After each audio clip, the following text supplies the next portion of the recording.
Atasima wanungine Yarake yaramuza ya mbimba Atasima wanungine Yarake yaramuza ya mbimba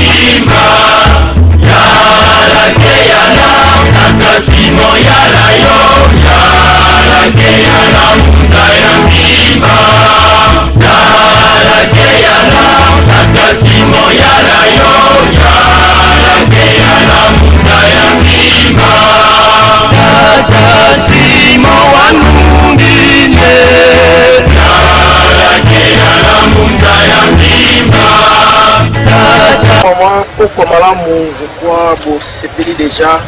Pour moi, il déjà bien. Pour comprendre déjà que Makambo, Eza Kitoko, tout ça vraiment bien. Tout ça vraiment Kitoko. Donc, bon, moni, comment, générique qu'il est, Ndenge Batouba, travailler, tout pour travailler là-bas, comme d'habitude, on a pour rappeler Bino.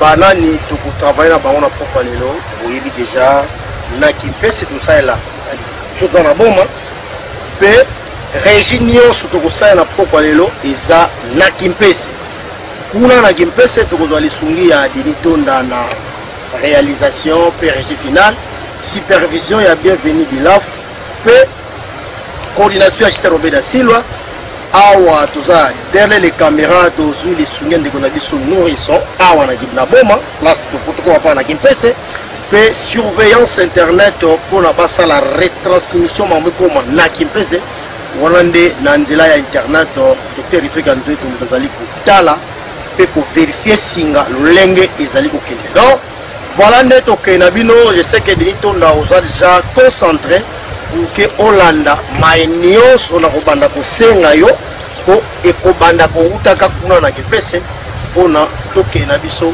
kitoko on a la kipese o pesa biso honneur pe prière du prophète poete biso to banda ko pesa babaka play Yaza Sindoma Vantese bene Bashetero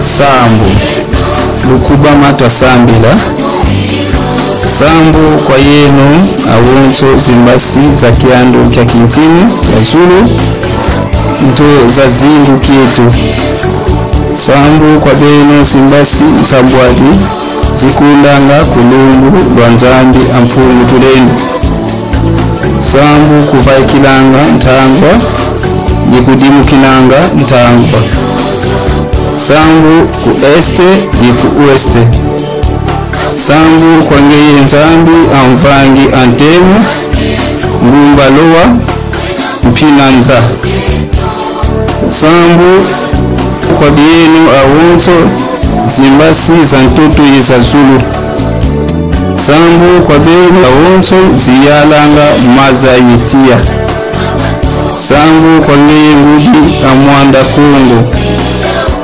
Sambu kwa benu mbasi za zonso za mvita ye ziyalanga kulumbu lwa Kongo ngeye wena nzambi ya moyo ngeti kufyungulina ye kubundilila ntangu za wonsonu nkumbu ya menga matengoka muzintumwa zenu za wonso yimvusolo awu yikulombele dio yikutumili dio nzambi akalunga nzambi azola wiza yembasi zaku za mazulu yeza ntoto mutulula mabanza yibubu bititatamana vuzila zola kwa kintinu kiaku ndombelevo mvita ya bwadiaka kumputu mfasi kanda wa ndombe wasikama yewalenda diaka futukila kimbuta kyandi kikawombesa tukila muntangu anda bikalu wawanu lwaku wazitiswa yibika wasakumuna nkangu wa Kongo ikanda lya ndombe wanti za wonsono za ntoto ingeta ingeta ingeta ingeta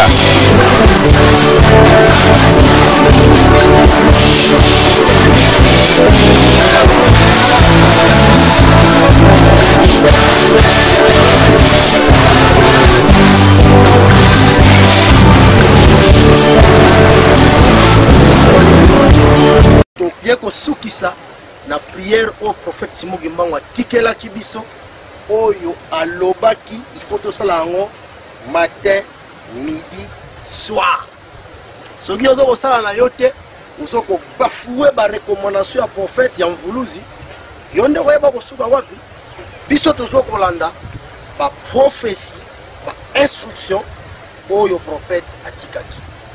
On peut de temps en temps tozali ko pambolama, de temps en temps tozali ko sungama na bino pe bozali ko profiter na bakambo tozali ko sala to esengami na biso nyonso ya ko sala bondeli au prophète atikaki. Ale na biso nyonso ale pesa ngai ingeta ya bien. Bakisa lisusu ingeta ya bien. Ale tokende.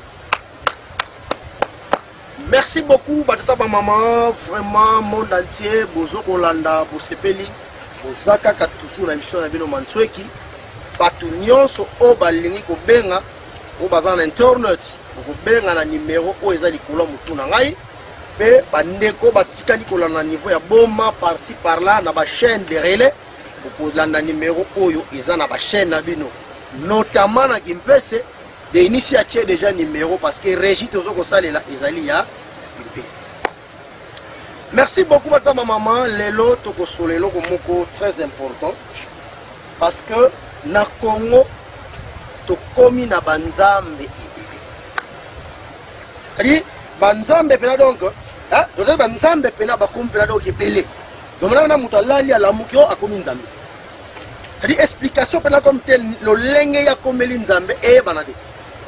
Mais akomi ka nzambe e batu pe bazali ko benga nzambe. Ye mutu pe aza pena reconnaître kaza na mai azana makila mais andimi na ye penza batu ba benga nzambe. Ce qui est très grave.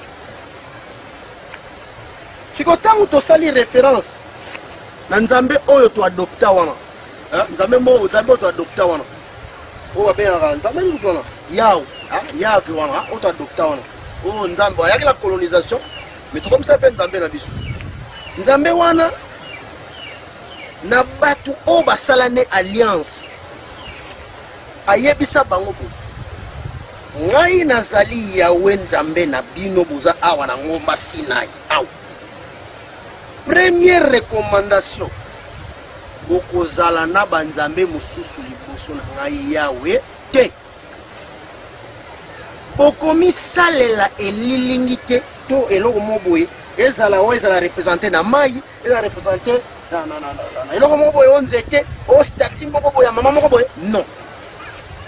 Bokozala kaka na ngai yawe.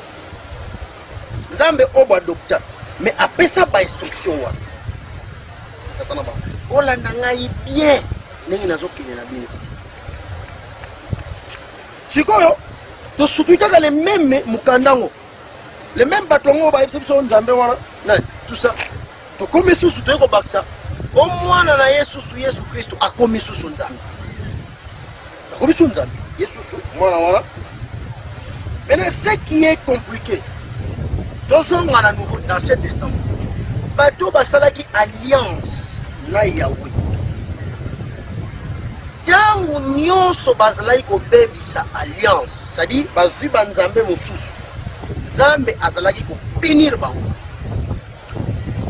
Bana Israël. Preuve anake baye banso bauta Égypte. O ba mona bimango na fleuve na mai na fleuve na Sina et tout. Nzambe apinisa bango kota na kila Kanana. Et tangu bakomaki na Kanana, soki kaka ba déraper, bazalaki kokota na boumu. Kotama bakota na boumu na ba Perse, bakota boumu na ba Babylonien, bakota na boumu na Syrie, bakota. Donc batatana ba mama ka mususu lo lenge tozoko memela yango izo pesa salité et pesa désordre ezali ko bebisa bezali ko pesa pasi nazonga ka maleme soki ndeni. Donc il faut tozala très prudent batata ba mama. Bon si ko ba Israël o basaki alliance na Yahweh. Tango bazoko bebisa alliance bazokota na boumu. Sikoyo bino bo adopter Yahweh comme Nzambe na bino. Mais likolo ya Yahweh ngo bozuzu o papa leki ba nourrisson Nzambe. O tragédie basabidi Nzambe. O docteur rifika nzeto Nzambe. Est-ce que Yahweh wana obo adopter wana est-ce que kuiko sepela na bino? est-ce que ça ne sengona bino? Est-ce que maïwana bosala kawana? Est-ce que c'est quoi sepela? Ou bien tango bozui mwana na yebo commission nzambe bo to baka bo to ka mwana yebo ne balwa mwana. Mwana ngope susu akomi nzambe. Est-ce que Yahweh wana zali ko sepela? Soki Yahweh ayeba dike akoza suna ba na ba tekolo na bana okomba nzambe. Pourquoi lobaki loi wana souligner kiteke bokozala na banzambe mususu liboso ya famille?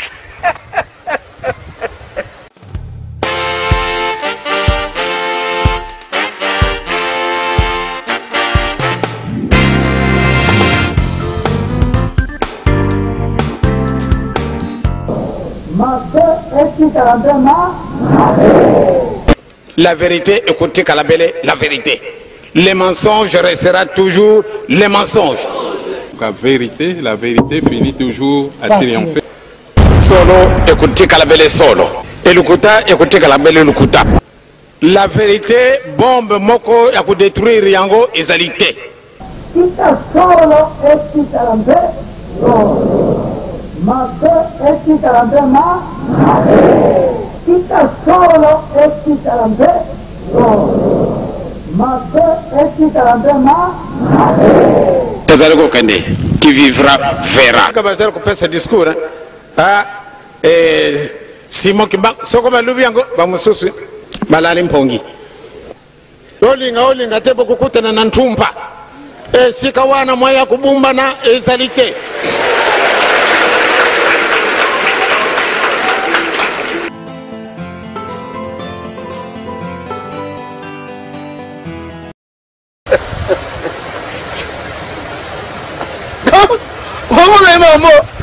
Nena okelera ngoboy echabino bela no gilelo fobo bela kanda na manswe sasa biso na wewe fobo silika penegra fobo zwa revolt pour lenga to okela makambo donc colonisation silate colonisation zana donc voilà peut battre ta maman ce qui fait que aujourd'hui toujours qu'on se retrouve que même il y a Yahweh toujours se retrouver même il y a Yahweh toujours se retrouver bon bande on muzubi ba côté pas ya ala bazoko se retrouver pour se dire tout ce qui est bon il y a des alliances nzamba za moko mais asala ka alliance na bato nous avons autre nzambe moko on nzamba za ka moko nzamba za moko mais agissent à travers alliance alors on nzamba mama na ebiso nzamba mama nzamba wote nzamba mama wote so za nzamba mama. Pourquoi alors les abakota subo wumbu et pas bimisa bango. Vous comprenez? Mais ça dit même musuba bilo musu il faut que tu la de manière normale. C'est ce que je me fais comprendre. C'est quoi yo? Batata la maman histoire na biso batu mwini. Aujourd'hui batu mwini parce que histoire na biso ba Congo to ba Congolais. Là c'est comme si tu te tanga ya ngoni ba tanga biso c'est comme si makambu e bandaka na ba 1600 allez ba 1800 allez avant 1800 selon histoire ndene ba memeli biso c'est comme si que tozalaki il y avait rien donc ba ça dit biso na ana boma et loko ezalaki ba tozala mangote ça dit histoire ya biso ba Congo to batu mwindu et bandaka ka partir ya conférence de Berlin c'est comme si ndemo c'est vraiment c'est ta bera makambo lolenge o allez histoire na sima na ngokuna donc ça dit nete loko ezalaki na ngote makambo to eko comme ka normal ça dit à partir de temps waye ono de oka ko to salaki a découvert qui embouché so na na lwana embouché bon parce que bato bazaki na autour à banana wana c'est to bela wana ça dit bato bazaki déjà wana parce que ono il a découvert qui embouché mais bato bazaki wana on le kuta lolenge wana par exemple embouché biko ba nini ono yende yoka o mutamona kia parce que bato bakuta maki na bamboka wana nous so betela ba soleza bamboka eza autour ya bamboka wana parce que bazaki wa c'est ba yaka na jour de kokao ayaki lozoma c'est bato ozo pas sa peine yako mi pesa histoire na biso c'est comme si eza ya pamba ya baminde l'équipe c'est donc tout ce qu'on t'a la ba étape wana vraiment ba séquer la colonisation pour ici les amours passent. OK c'est comme ta maman na mibeko oyo Yahweh apesaki obotanga matin midi soir batika espace te que ke biso bato ya boye tokomba nzambe ye moko Yesu Christo asala yango déclaration officielle que soki bolingi bosambela notre Père qui est aux cieux atika espace teke il faut susu batekolo bana banankazi shu baba nosambela tika espace wana kasi wana zaki entre parenthèses penza te mais la pesi moins détail pour vous dire que même avec Yahweh le kuta ezakuna et tant que les Africains et tant que batumui et tant que bakongolais et tant que bakongo kuna pena makambo Yahweh yake ya luvunu surtout surtout quand on alliance wana ya Yahweh na biso à travers elokoni boni le côté biso kuna to quand on alliance ya Yahweh ndengini à travers Bible ne ba memelaki biso ou bien à travers koko na biso moko bona mukweza kina sina yiwana ta basa bela ba makambo pena do basa Yahweh zo pesa ba instruction ke koko na biso pena musi kibendele be musi mbatambengi be musi mpatu be musi lemba bien musi lemba de kitala za kiwana bonaza basa baba Yahweh sa alliance na bana Israël la direct ya show so koko nini ya biso za koko lubondo asala kiwana ou bien madiadia kasala kiwana ou bien usuma c'est-à-dire usuma bila mama la flou parce que to côté qui l'alliance en lo lengeni quand tu tangi la bla bla bla le document to côté l'alliance voilà il faut corriger les erreurs quand les représentants légaux des églises après ça bino baba instruction dit bino bo copier pour ça l'église té mais ça pesa bino pour mo konjela bino parce que bino makambo bino si comme ça na bino copier na ko so ba réforme. C'est qu'à fois, c'est dans 2-3 ans, il faut qu'il y ait des réformes dans toutes les églises. Si tu ne pas si, tu vas développer, tu vas caboyer. Pas si, pas si. Voilà. Si tu as alliance wana, tu as un mopandi, autant on a outil de décortiquer awa, pour prouver que tu as kuna ndenge nini. Est-ce que l'alliance est là pour ça les magaga? Quand tu as tangi document pour pour maman là c'est salemi. Est-ce que tu as contact en alliance même accord tant aux autres salema. Voilà ma maman au bengaté parce que to koyama ba pelte peut-être na suka bon to yamba ba pelte. Ndenge to kila bino yango. Donc bon ben on a dit que ne salemi bo siliki. Donc tout na banda kudo za mal à l'aise. Tout va toucher. On va toucher, on va toucher, on va toucher. On va si pointer, on va toucher les points. Je ne passe. Batu bazo tanga, misala isati. Batu bazo si sa ba classe, ba salati. Et ben là ba sava ba vandi awa na mboka boma, ba salati. Et ben là ba sava ba na kimpese boyebi, ndele o bayaki na Bravo Plants ba lobby, na kati ya kimpese ba moni 500 savants. Soki 500 savants na ba sali, ba kosala 500 compagnies. C'est-à-dire un savant une compagnie. Si koyo balobi nini bazo luka mutu oyo akofongola bango yo ko exciter ba savant wana basa surtout celui-là parce que la formule ya mutu zo kota tu bani ko vérifier est-ce que siko on va savoir na basa il fallait lisungi ya nzambe ezala siko nzambe ni avec Yahweh fonctionner avec Yesu peut fonctionner parce que faut tout comme formule oyo soleil ki bakoko ba ba boatu. Je sais que Boza vraiment n'a pas ça à mais Boza obligé de yo kangana no mazoloba pour que et ça la bino c'est bon. Ça bino c'est bon. Donc la côté la pena alliance nyonso bolingo tangela ngaona ya me simba ve simbité. OK. Kasi biso ba Congo, biso batu mwindu tozalaki na bowu. Tozana bowu. Tu continues comme ça na bongo. On a l'élément. Deni ton na chala moi eloko. Chala eloko na. Traitement. Cherchez tout d'abord le royaume de Dieu. Et le reste vous sera donné par surcroît. Zalaka 4400 ans. Muto boloko. To salaka nini? De libération na biso zalaka quelles circonstances? Mpani to kota boloko. Boloko na monsieur Sicile. Muto soko azalaki na kati na boloko 4400 ans totika na kati na boloko tubimi banda tubima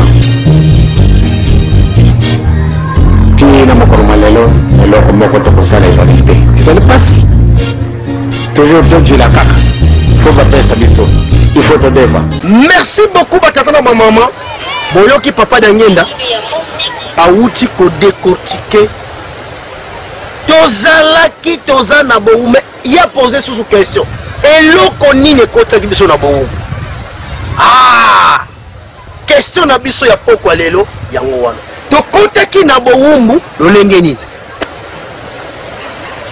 toyoki question pour papa Daniel 400 ans ya boumu mais eloko nini ekotisi biso bakongo na boumu eloko nini ekotisi biso bayindo na boumu eloko nini ekotisi nsumbu na boumu question na biso ya poko lelo yango wana tolingi to décortiquer batata na maman ba histoire na biso tolobelaka yango te histoire na biso eyebani te histoire na biso eza kaka bongo eza na valeur te kino mokolo lelo histoire na biso eza kaka ndenge wana tozo transmettre yango epai ya bana te bana na biso tozotia bango na bamurema batanga Napoléon batanga révolution française batanga soki babilomo baaméricain batanga Hiroshima batanga babilomo ezanga nango ntina histoire na biso moko na bafameuse historien mboka oyo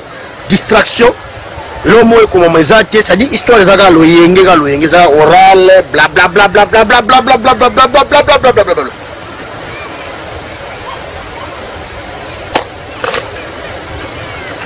Bakoko na biso basambelaki Nzambe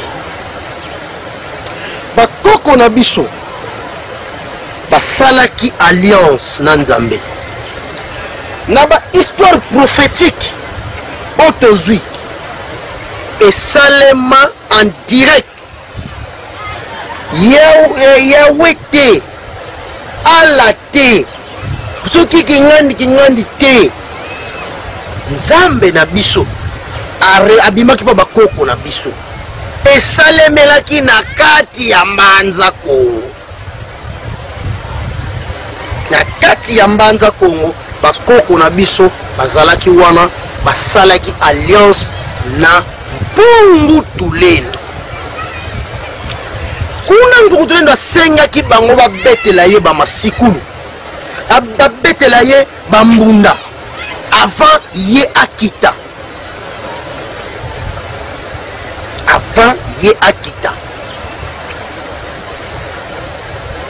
ngunza ebele bazalaki place wana ba initie ebele bazalaki place wana ya mafuta ya batiko ebele tukuyoka yango na témoignage tolingi tozala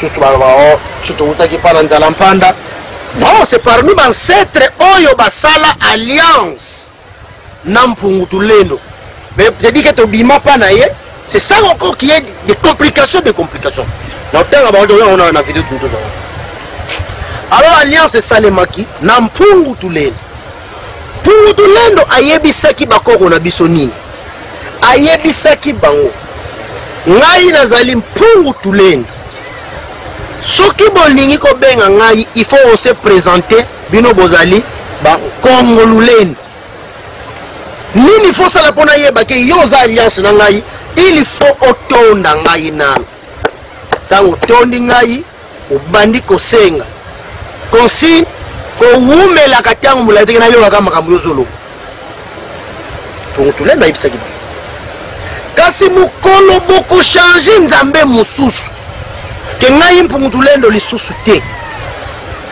bokokota na boumu on a repris ça la version exotérique continue à ce qu'on a initiation continue à initiation la personne ce qu'on a leçon exotérique au boyoka nante o ezali ke biso toujours yoka yango na ba initié éclairé alliance salema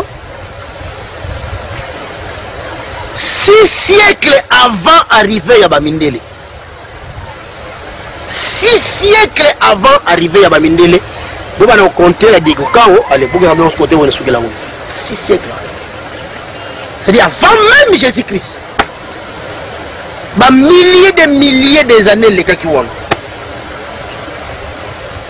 alliance salemi Mpungutu na pesi ba instruction lolenge fu ba bayembela kaye bambunda ndenge fu ba betela ba instrument oyo fu ba betela kaye lolenge fu ba bilela kaye apesi bakamunyoso ba masikulu bambunda babinsaka bawala loko nyonso wana ezalaki na disposition pona ba culture andi ampungutu le fanfare te synthétiseur te guitare te parce que David a salaki alliance na Yahweh avec musique et guitare yo oza na Congo oko copier guitare ndenge nini na alliance nini mudasala alliance na guitare za David bongo yo awawa obiso bana ba David munangi piti obiso bana osala alliance yango wapi ese mungu na yebike yo fo beta ka guitare apa yebo zo yembela ye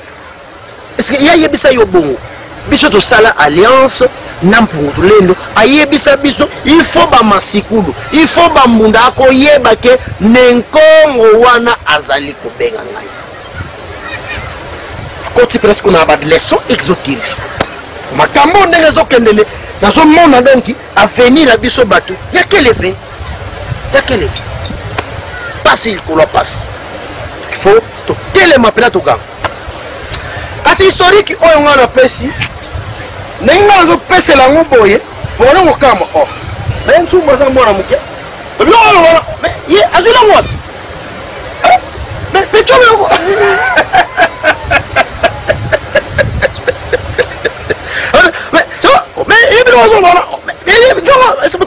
c'est ça. C'est dans explication pas y tout moi. Le grand prophète Tata Onda a fait sa biche explication. Et la gueule qui ndengeni. Maman on a awawa et ça ndengeni pour y avoir éclairé. Tu vas le Tata Onda. Deni ton a game pèse, tu sais Tata Onda. That's ngeye unzambya mpungu ulendo uvanga zulu vengi mtoto yevengi betubantu betu uvanga ibatuvuendera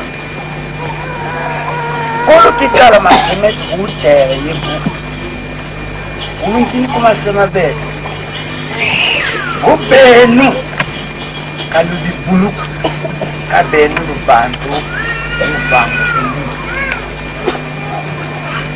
muni iluvanga mpumbwa mu zambi mpungu tulendo benu mpe kalune bibuluku mpumbwe no mpungu lulendo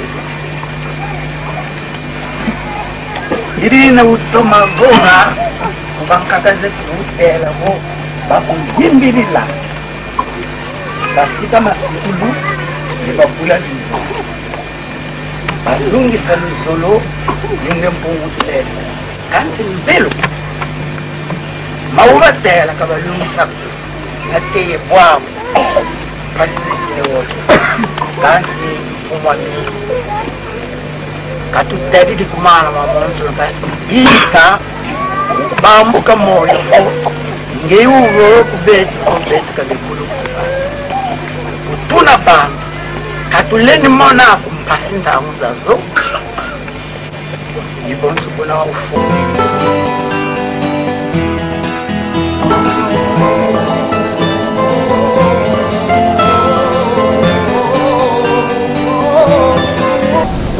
solo es carambe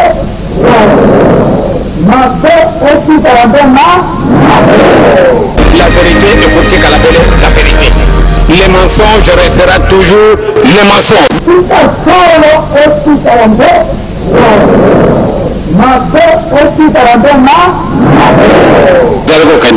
qui vivra verra. Merci beaucoup batana maman bauti koyoka Tata Onda ayanoli ayanoli salaki alliance et ça qui biso beso mais Tata Onda lobi ke biso nde to baby saki alliance ri bakoko na biso nde ba baby saki alliance alliance beba ki ndenge nini ya biso na Mpungutu lendo arrivé ya bamindele ototanga matin midi soir de kokao kingandi bangonde baye kobebisa alliance yango wana Kimpavita rappelaki rappelé alobi roi entinwe mbungu tulendo ayebisa biso mukolo kaka tokobwaka ye esili tokokota na bowumu kasi roi ayokelaki ye te Kimpavita yango asalaki opposition po yebaki ke soki kaka tobwaki mpungu tulendo paf tokokota na bowumu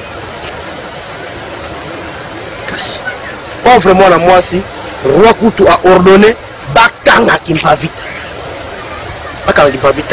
olie basukisa wana batumbi ye parce que azalaki kodefendre alliance ya biso na mpungu tulendo ekatana te batumbi ye. Est-ce que je me fais comprendre?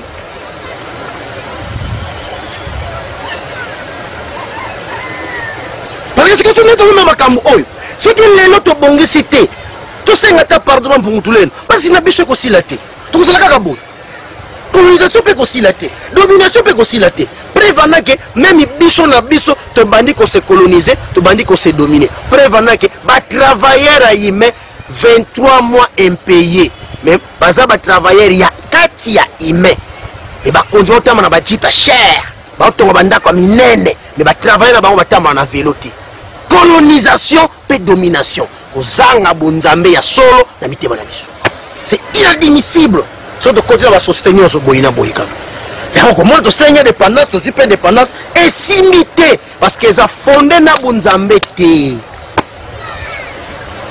est-ce que mamutata onda lobeza ya solo est-ce que ça lukuta bango mutu bamemaki sango oyo baye koyebisa biso tolongola mpungu tulendo to changer nzambe oyo yo basi to changer ki wana soki mwana moko boya botama na lingi pitsu indeni wa sikoyo toyoka témoignage ke mpungu tulendo azali nzambe meme mundele tia zo ya awa ayebaki ke wana azali nzambe ya batu penda ya bakongo ya mutu ya batu mwindu yende asala alliance na bango baza na bamibeko pe alingaka ba alliance na banzambe mususu te po bino bobangaka bamindele boyoka sikoyo mundele roi Léopold II azopesa ba instruction batu baya kote ya biso nzambe ya sika kasi boyoka sikoyo ba recommandation oyo azokopesa pe ndenge azokosala témoignage na nzambe o babengi mpungu tulendo matunda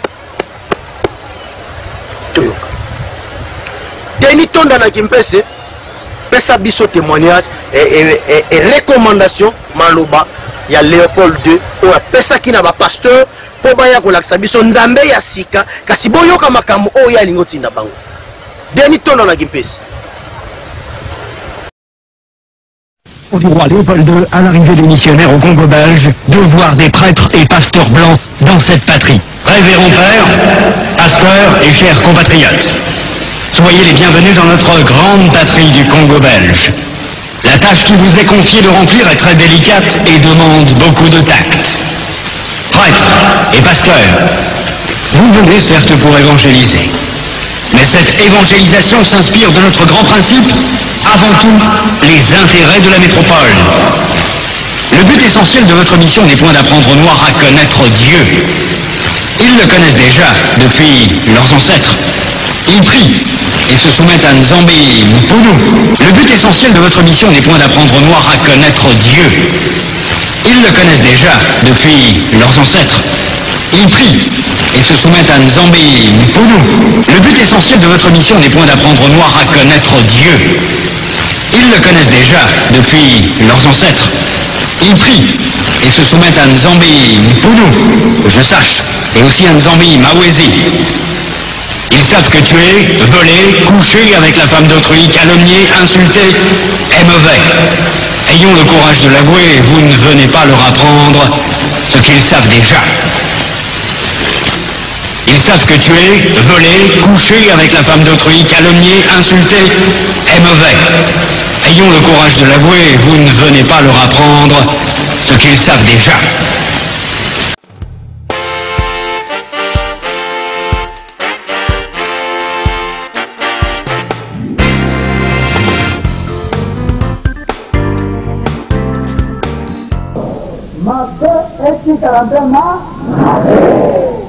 La vérité, écoutez Kalabele, la vérité.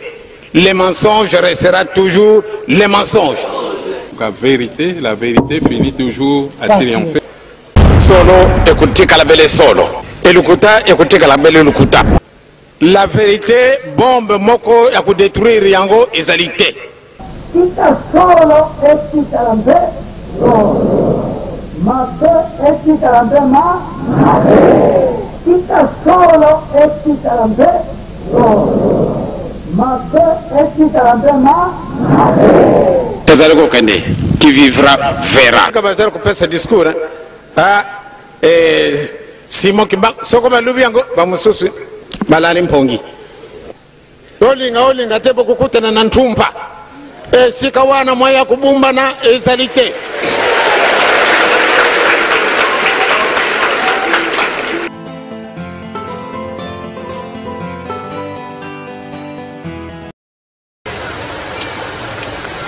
Merci beaucoup batakona ba maman bokuti kolanda ndenge roi awuti kopalola na témoigner na salike pungu tulenga yebisa banko bomeza mabe kufingeza mabe kutongeza mabe kulinga mwasa mningaza mabe chiko yo yako yebisa na wono to yeba kata liloba ya nzambe ke to yako yeba kata liloba ya nzambe yango bible ye busoba ya lolenge ni bisudana busoba ya lolenge nini biso tozano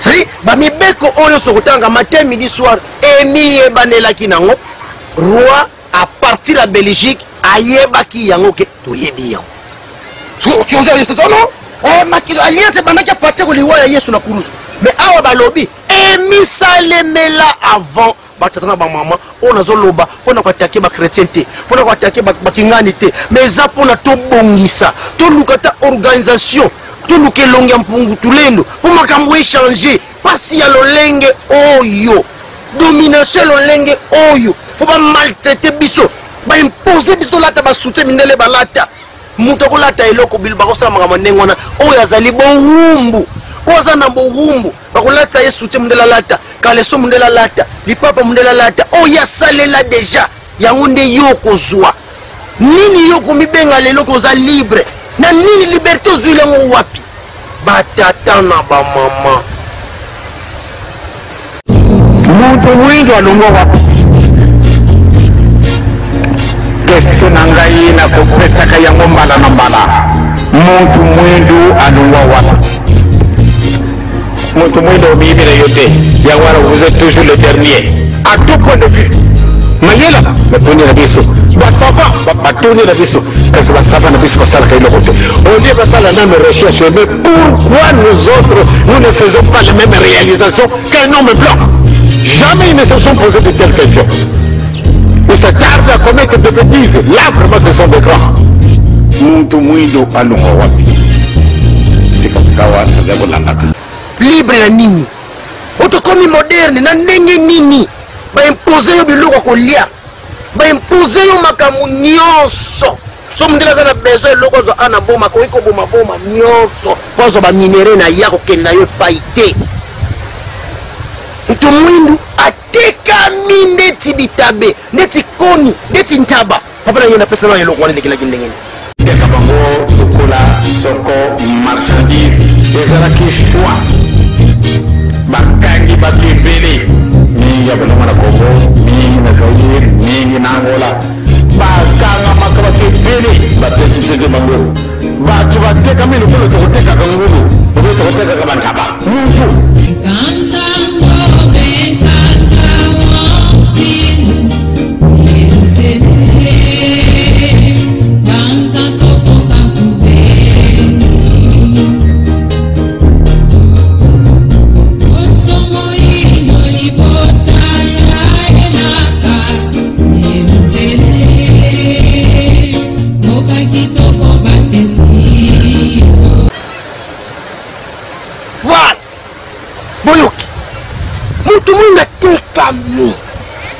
gravissime.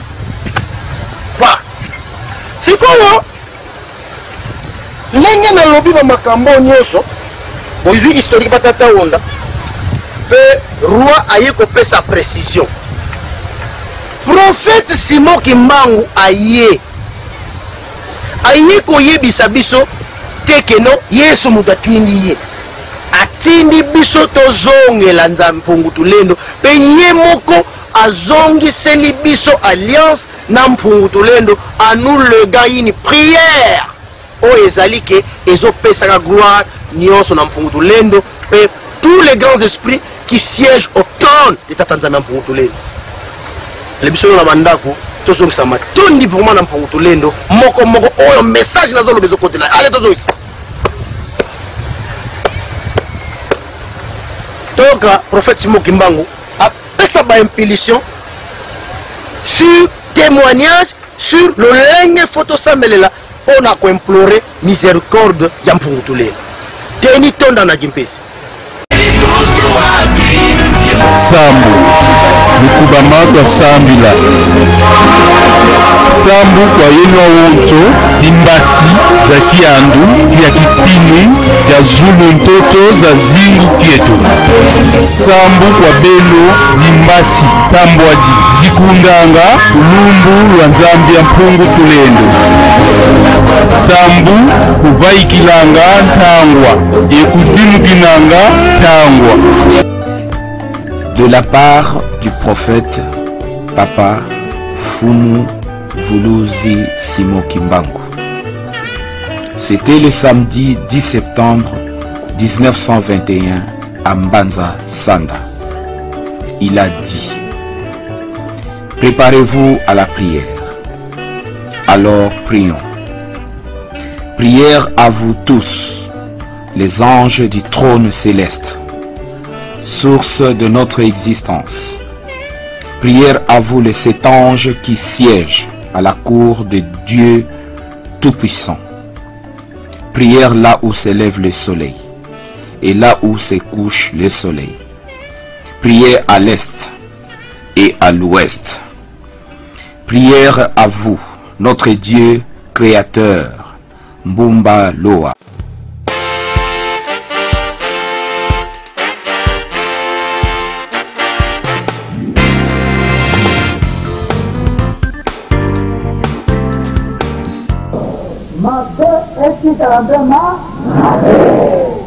La vérité, écoutez Kalabele, la vérité.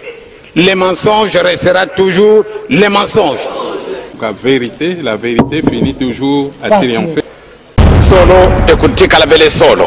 Et Lukuta, écoutez Kalabele Lukuta. La vérité, bombe moko, ya ku détruire yango, ezalité. Kita solo esti kalambe mabe esti kalambe ma kita solo esti kalambe mabe esti kalambe ma Tazareko Kande, qui vivra verra. Kabazar ko pesa discours Simon Kimbangu soko balubi yango bamususu balali mpongi olinga tebo kukutana na ntumpa sikawana mwaya kubumba na ezalite.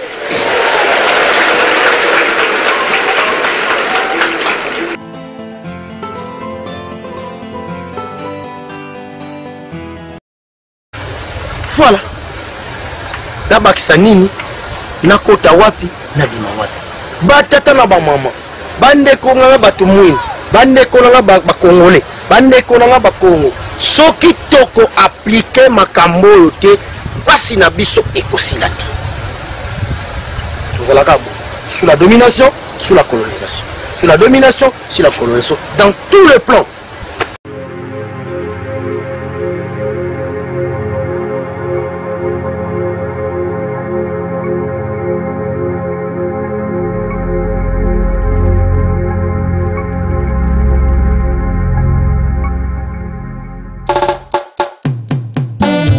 Zambia Mpungutulendo imona kesida kumatimona kamarandwa njina mfuma tsundi mwana mbenza ntekora ntsundi ngizvantasi yakumuromba ndunguru kali tantu metera mumphamvu za nzira mubelisa vika wandungisa yingeta Zambia Mpungu vandalisya kungetilo ngandungunu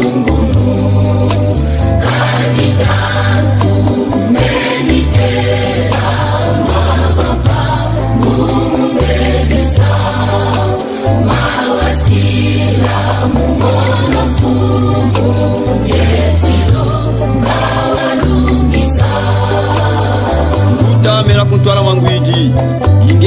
misa mumbando ya yanya mutani na makanda yezindinga.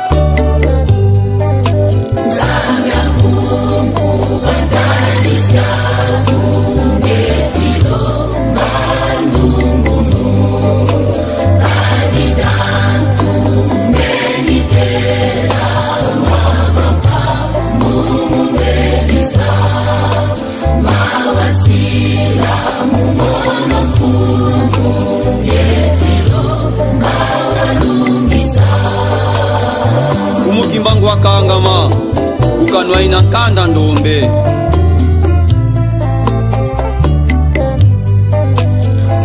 Kimbangu vatalisya kungetinyo mbangu kangulaku kali vanyonzi vazelikwa uvolinge yeimuluzi wafila kwa mfani mukwiza kula ukandao wandome Kimbangu bika tena silo kya kwa mantemo kukisonga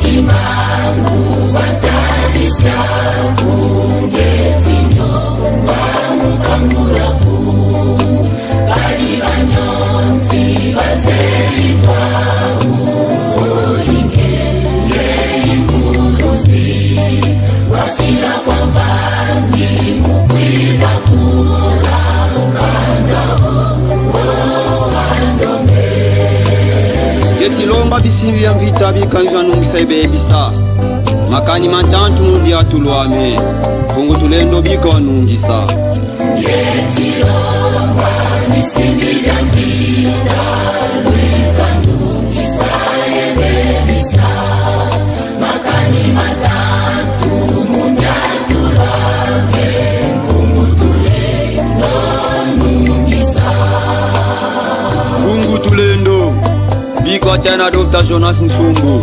naturopathe Yesilomba bisimbi ya mvita luisa nungisa ibebisa makani matantu mundi atulwame Fungu tulendo nungisa Zambia mpungu tulendo yaya vita kimpa Fumu Kimbangu da tungunwa bikata na kisa jeno senexela singuta atumatu bwana nkuluki Kazinga ekayala kundi ambote Zambia mpungu ngetsikira kwa ngetata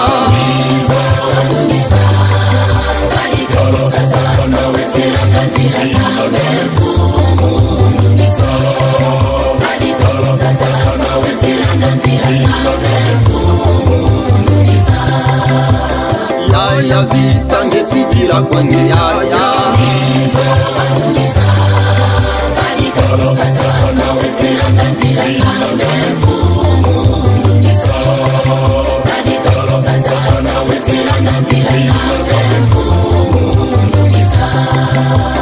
Fumu Kimbangu ngetsikira kwa ngetata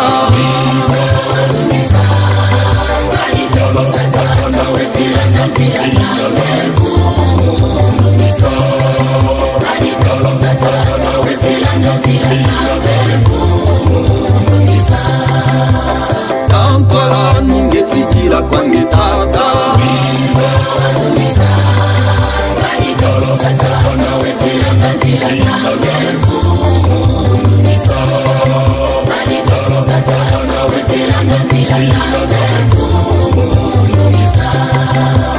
Utamena talabana betsikila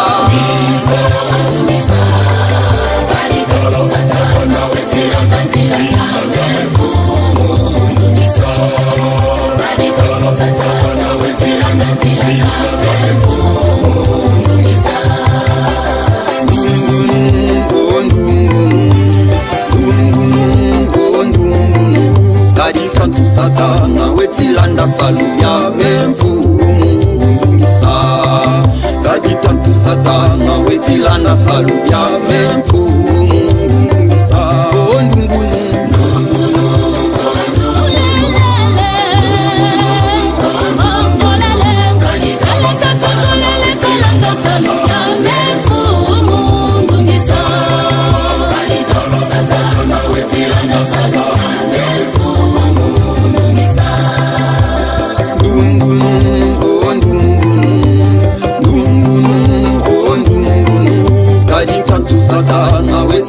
bana bame mfumungisa kadi kantu satana wetilanda bana bame mfumungisa ondungunu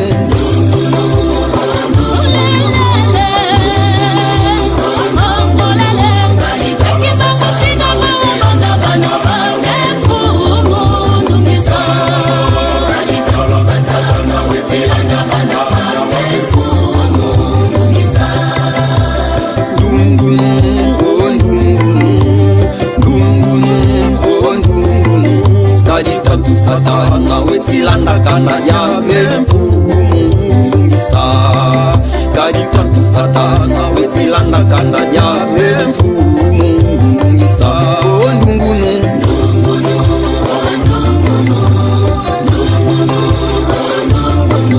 kadi tu satana wetilanda kana ya memfumungisa kadi tu satana wetilanda kana Tilo mandungu ka mandungu abonsono kadi kinkoleke tamana Monica Muta Maes Muta Tigana Muta Shako bika watata wamfunutulendo bakala yeno Muta matumona jiza tatamana mukisaki watata wamfungutulendo Muta enoki solo ula solo takina mfungutulendo Enjenela ndrinkanza bika watata wamfungutulendo bakuyikama Bana bakakade kabudia zola mintungi bana bakulumbimbi kabudia minkengi bikatakina mpungu tulendo matondo kwa mfungu za luyalu utamulumba jamule bika watatambu tulendo bakara yako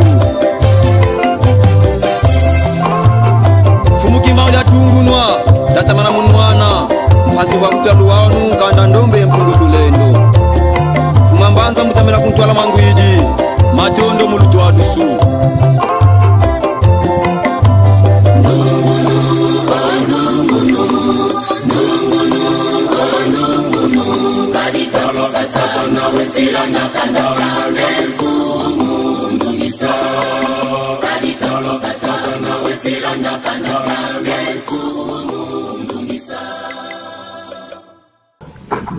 Ngamira biso alingi kosalisa biso vraiment toboyi muntu mwindu totikala kaka bele boye enfin likambo te tositomeki tosala kaka ndenge elingi biso kasi ndenge nalobi boye nazolinga nde bosilika na bino kaka to nde nazobandela bandaki bandeli ozoka kanda na kanda na kanda na kanda fo bosilika fo bonomona azo do ye penza donc docteur il nous déçoit, il déçoit vraiment, il nous déçoit. Docteur, il nous déçoit. Il est en train de critiquer même le christianisme ezali malam. Lolenge ba memela ki biso ezali nde mabe.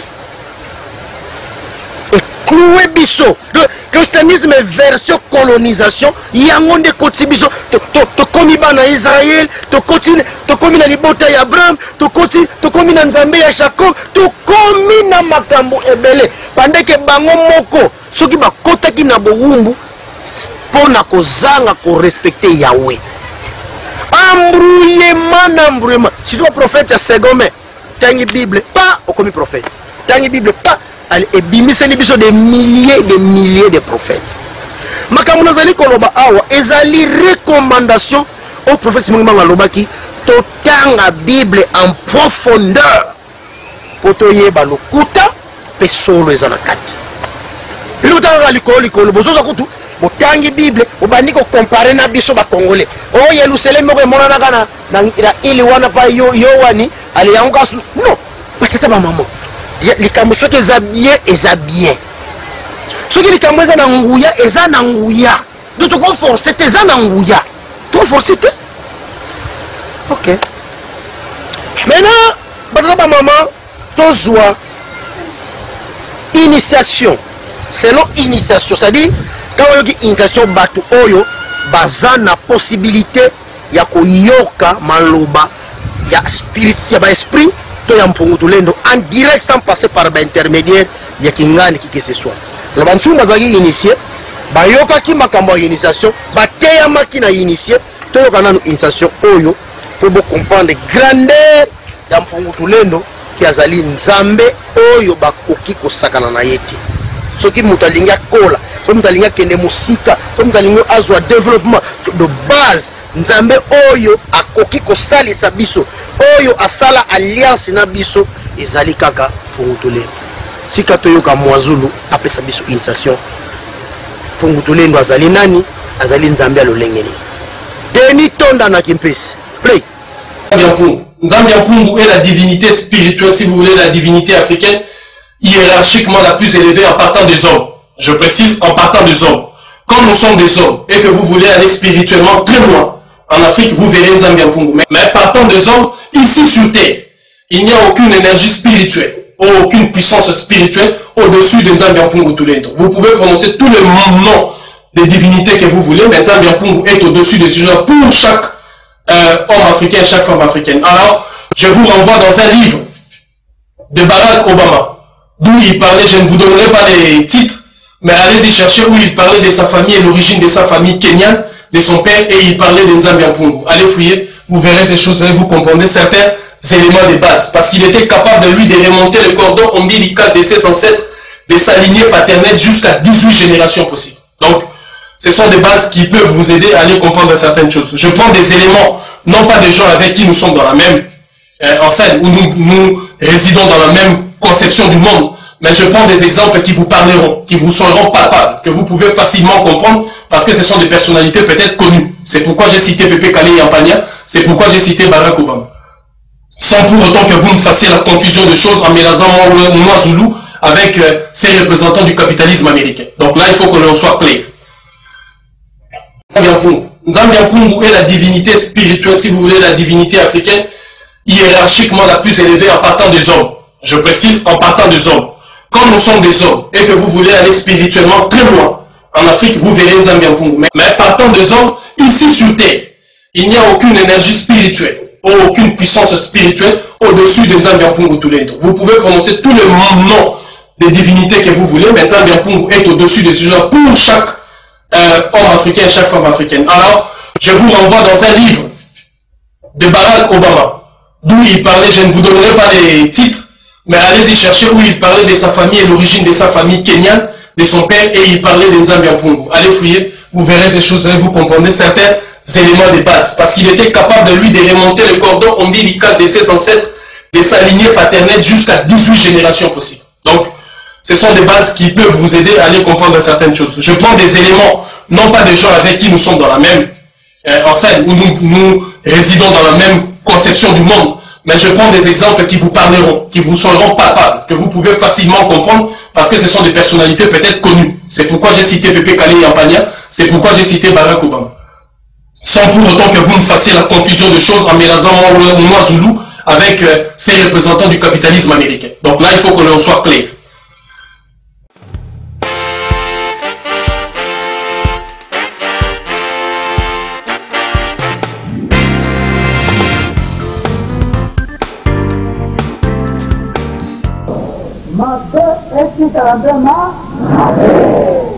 La vérité, écoutez Kalabele, la vérité. Les mensonges restera toujours les mensonges.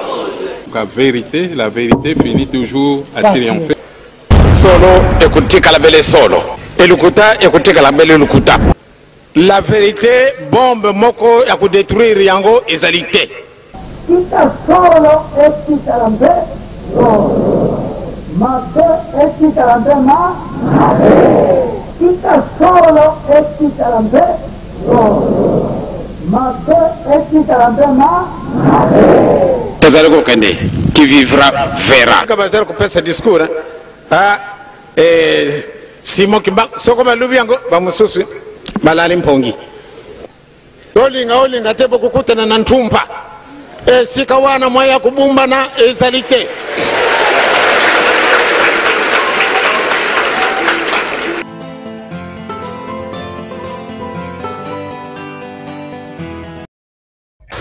Merci beaucoup, tatana ba maman.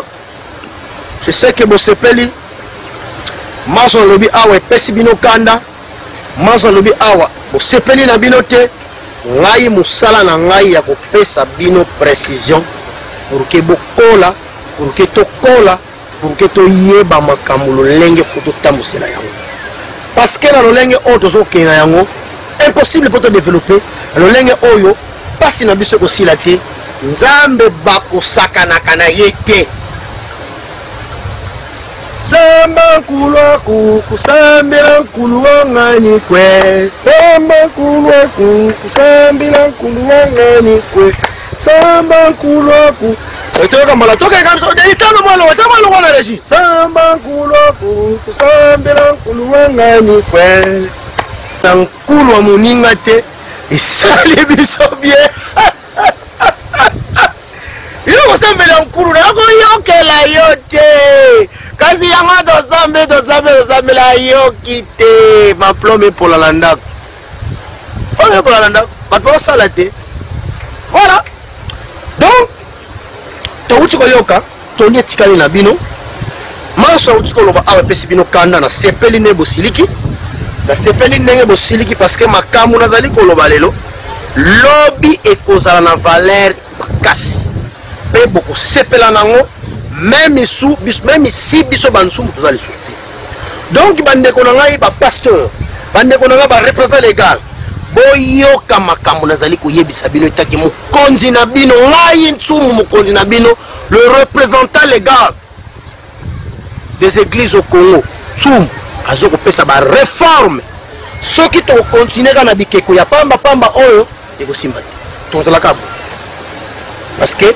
kuna même ya botamela elo mo esalema kuna te kuna na bayuda kuna eloko na lakisaki bino Jérusalem awa conflit kuteza kuna lukuta na lukuta donc vraiment bataba maman que chacun de nous assemble la mpungu tulendo kasi ngana ko lakisa bino lo elenge ni to basambela ka mpungu tulendo parce que ngai nde mundu ko clôturer prière ya poko ya lelo bongonde to kende na ba makamu mususu je sais que vous sepeli fuma kitoko patana ba maman ba pasteur ba sala nzambe ba na nzambe nazo combattre bino te parce que ngai moko na ensemble na ba église na bino yango raison pour laquelle na linga ko kota na ba église na bino te parce que boza désordre makambo ndenge botambusela yango ndenge wana te yango wana ngai naza proche na bino basoki na kimi bino makambo eza kati na nga bokoyeba yango te la différence de l'approche na bino na te ya bino na lakisa bino pour que bo changer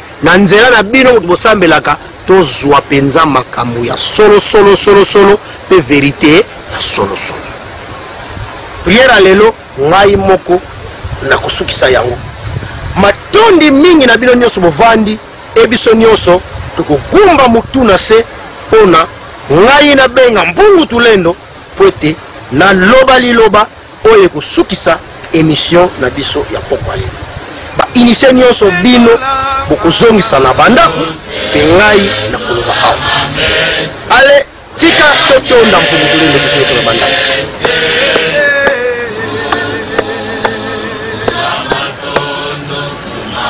kembo yenzitusu kwa nani tuvana bozongisa na bandako pungu tulendo inani pungu tulendo inani itonda nzala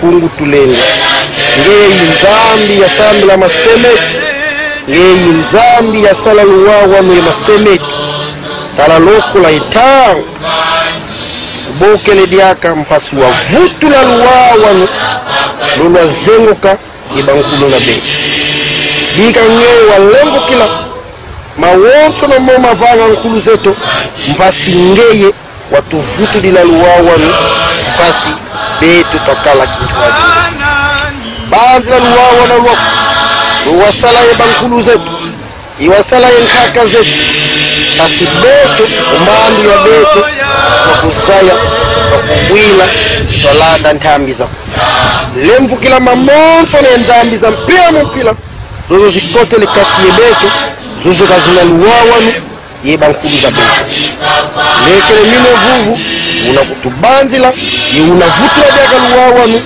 munzila ya ngeye kibeni mpasi betu bawotu twakuzaya itwasikila munlengo bika ntamu ilusako munu nange mpungutule na sikila mosi lokutulekela minu ilendo kutulila vuvu ilendo landa ntambisa munkumbu ya menga mangunda za wosu mabuga ndamuda mambu ma ye munkumbu ya ntumwa za wosu no za iza ndamuda vutu na luwawa ye munzila ya uvulu zisimuni kimbangu tulekele minu luwawa ni unavutu bika tutonda diaganza tutonda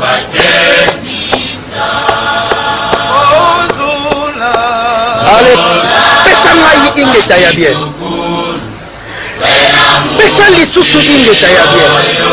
Merci beaucoup batata ba mama émission na biso suki awa kasi poko lelo na kotikela bino réflexion moko boye na suka ya réflexion oyo na kotiela bino papa da ngenda asala synthèse nyonso na wuti koloba awa na lolenge alliance ekatalaki na yebi ke bopangi na bandako telefone chauffe tokoyamba kaka te papa da ngenda asala résumé ya manso oyo na wuti koloba na nsima papa da ngenda nde bozwa honneur mpe na makambo na biso ekosuka wana parce que libonde lisalimi epai ya ngai moko le représentant légal ya baeglise au Congo Jonas Nsumbu mwana mpungutuleni matondi mingi ndeko na biso nourrisson oyo azalaki derrière caméra matondi mingi na docteur Rifeka Nzoto oyo azalaki na internet matondi mingi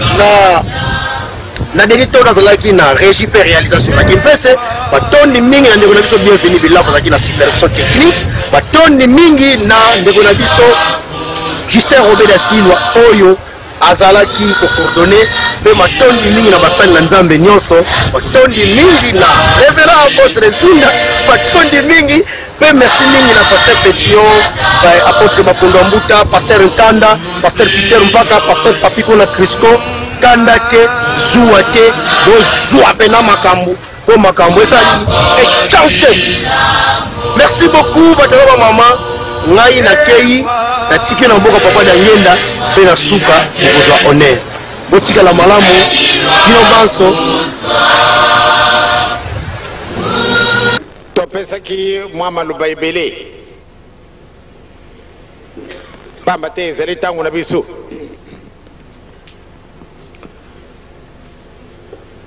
makambo batei biso na tongo malamu nde solo tosalaka attention tolanda pamba te tokutunama na mikolo mizali kuya soko ntango bakopesa biso matuna toyibi te ekopesa biso lisusu soni malamu nde mwana ayiba tata na ye azalaka pauvre azalaka riche ndakwa tata muntu akuyiba kayango mwana akukokota na bashambre nyonso tu ya tata biso tozali bada papa Simoki Mbangu yo na ngai donc tokukokota na kati na chambre papa toyiba eloko nini ezali kona na kati na tata na biso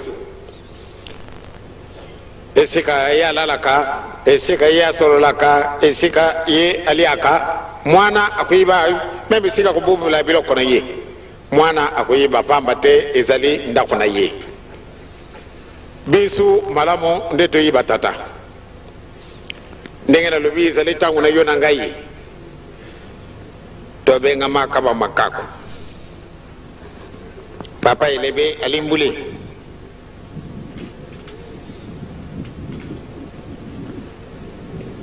lelo tobenga mibatu ya solo tozali bato na mayele basava na biso totundi kasi tokosalaka eloko te pamba te tobimi nano na molongo wana banyama te soko babengi biso ya makaku pamba te différence na bato wana pamba te bango bakosala eloko te ya solo biso ya kotunga bandako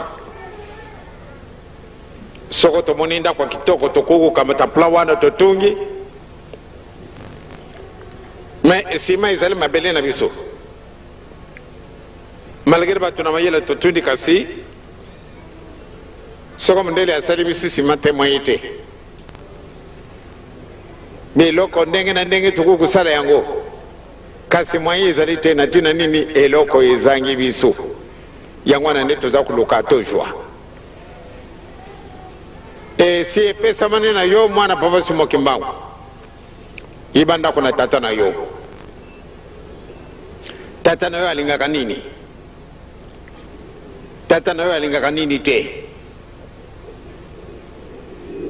tata na yo alalaka ndenge nini kolia na ye ezalaka ndenge nini malamu nde yo na ngai toyiba makambo wana pamba te azali tata na biso me apesi biso bacondition boluka liboso bokonjena likolo maso makopesama na biso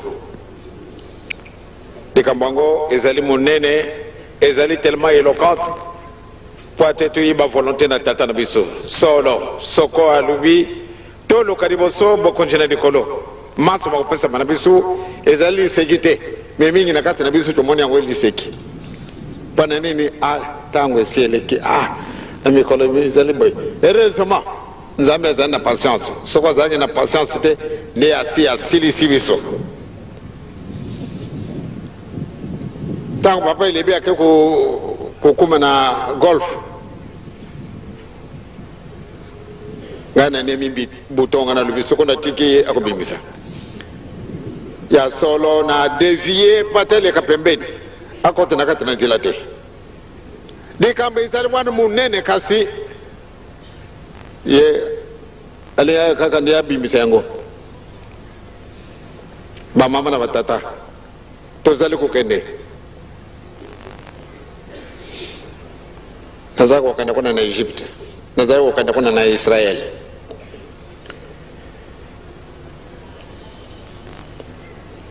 soko abimisa yango nde moyen te nde nati mwa pointante bwana nakende na kati na mikolo oyo nde nalekisi liboso mikolo mosusu na likolo po ate nakende kasi pamba te soko abimisi yango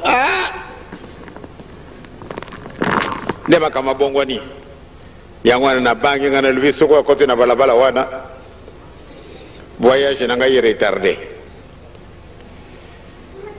pamba te likambo ezali wana bamosusu baloba na bango